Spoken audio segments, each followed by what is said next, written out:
എടോ CPM-കാരാ, നിന്റെ PM ശ്രീ ചവറ്റുകുട്ടയിലിടുമെന്ന് പ്രഖ്യാപിച്ച വേങ്ങരയിലെ സ്ഥാനാർത്ഥി വലിയ ഭൂരിപക്ഷത്തിന് ജയിച്ച് സംസ്ഥാന മന്ത്രിസഭയിലെ മന്ത്രിയാണ്, കൗൺസിൽ ഓഫ് മിനിസ്റ്റേഴ്സിൽ ഒരാളാണ്.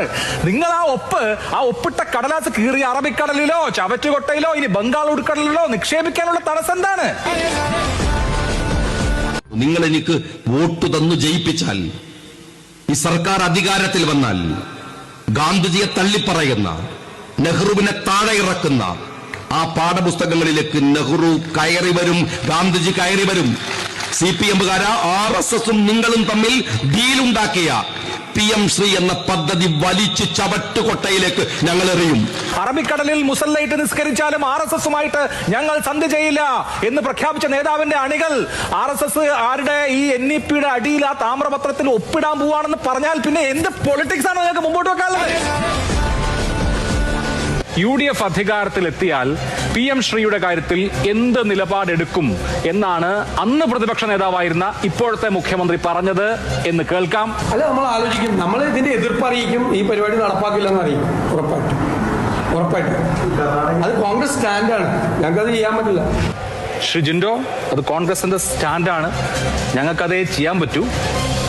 ഞാൻ കൂടുതൽ ചോദിക്കണ്ടല്ലോ, ചോദ്യം ചോദിച്ച് വിഷമിപ്പിക്കണം എന്ന് എനിക്ക് ആഗ്രഹമില്ല. കേന്ദ്രം നൽകുന്ന ഔദാര്യം അല്ലല്ലോ ഈ പണം.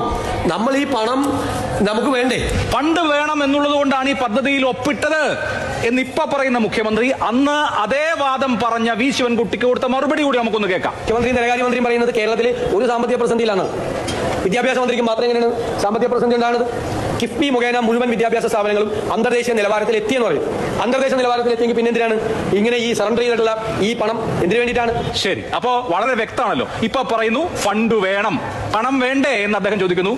അദ്ദേഹം 6 മാസം മുമ്പ് ചോദിച്ചെന്താ, സറണ്ടർ ചെയ്തിട്ട് എന്തിനാ നിങ്ങൾ പണം വാങ്ങുന്നത്? എല്ലാം അന്താരാഷ്ട്ര നിലവാരത്തിലല്ലേ, പിന്നെ സറണ്ടർ ചെയ്തിട്ട് എന്തിന് പണം വാങ്ങണം എന്നാണ്. അപ്പൊ അന്ന് ചോദിച്ചു എന്തിന് പണം വേണമെന്ന്, ഇന്ന് പറയുന്നു പണം അനിവാര്യമാണ് എന്നുള്ളത്. കേൾക്കുന്ന ആളുകൾക്ക് മനസ്സിലാവും, ഒരുപാട് വ്യാഖ്യാനത്തിന് അടിസ്ഥാനത്തിൽ mother of all U turns എന്ന് നമുക്ക് ഇതിനെ പറയാം. Mother of all U turns അന്ന് പറഞ്ഞത് നേരെ നിങ്ങൾ തിരിച്ചു വെക്കാണ്. കമ്മിറ്റഡ് ആയി പോയില്ലെന്ന് PK കുഞ്ഞാലിക്കുട്ടി പറയുന്നത് കേരളം കേൾക്കാണ്. അന്ന് അവർ പറഞ്ഞത് തിരുത്തി പറയുന്നെങ്കിൽ നിങ്ങൾ അതിനേക്കാൾ വലിയ യു ടേൺ നടത്തുകയാണ്. ശശി ഭൂമിരാൻ, സീതാറാം യെച്ചൂരി ഉണ്ടായിരുന്നെങ്കിൽ ഈ നിലപാട് എടുക്കുമായിരുന്നോ എന്ന് ചോദിച്ചു. അപ്പോൾ അതേ ചോദ്യം അവരോടും പ്രസക്തമായി ചോദിക്കേണ്ടതുണ്ട്. രാഹുൽ ഗാന്ധി ഇല്ലേ? രാഹുൽ ഗാന്ധി ഈ നിലപാടെടുക്കുന്ന ആളാണോ? കോൺഗ്രസിന്റെ ദേശീയ നേതൃത്വം ഈ നിലപാടിന് കൂട്ടുനിൽക്കുന്ന ദേശീയ നേതൃത്വമാണോ എന്ന ചോദ്യം സംഗതമാണ്. രാഷ്ട്രീയ നിലപാട് മാറിയത് ആരെങ്കിലും ബ്ലാക്ക്മെയിൽ ചെയ്തിട്ടാണോ എന്നാണ് അന്നത്തെ പ്രതിപക്ഷ നേതാവ് ചോദിച്ചത്. സീതാറാം യെച്ചൂരിയാണ് ആ പൊസിഷൻ ഉണ്ടായിരുന്നെങ്കിൽ ഇത് ഒപ്പുവയ്ക്കില്ല എന്നാണ് ഞാൻ വിചാരിക്കുന്നത്. അദ്ദേഹം സമ്മതിക്കില്ല. ഈ 1000 കോടിയുടെ കാര്യം നേരത്തെ ശിവൻകുട്ടി പറഞ്ഞപ്പോ എന്താ അന്നത്തെ പ്രതിപക്ഷം പറഞ്ഞത്?